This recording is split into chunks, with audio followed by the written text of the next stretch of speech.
ప్రభునామమునకు స్తోత్రములు. క్రీస్తునందు ప్రియమైన దేవుని బిడలారా, మరొకసారి మనమంతా ఈ రీతిగా కలుసుకోవడానికి ప్రభు మనకు సహాయం చేశారు.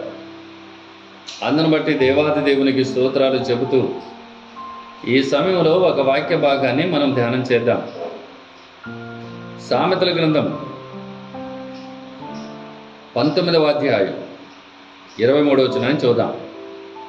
యెహోవా యందు భయభక్తులు కలిగి ఉండుట జీవ సాధనము. ప్రియులారా, దేవుని యందు భయభక్తులు కలిగి ఉండుట జీవ సాధన. కొంతమందికి భయం ఉంటుంది కానీ భక్తి ఉండదు. కొంతమందికి భక్తి ఉంటుంది కానీ భయం ఉండదు.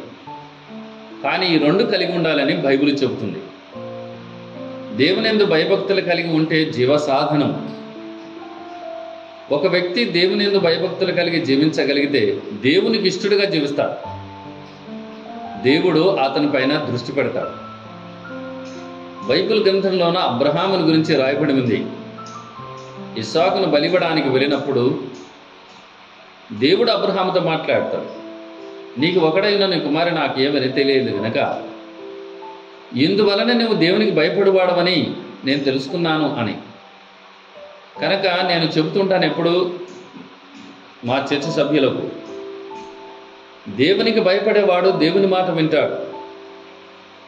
దేవునికి భయపడేవాడు దేవుడు చెప్పినట్లు చేస్తాడు. కనుక ఆయన యందు భయభక్తులు కలిగి ఉంటే జీవ సాధనమై ఉంటుంది.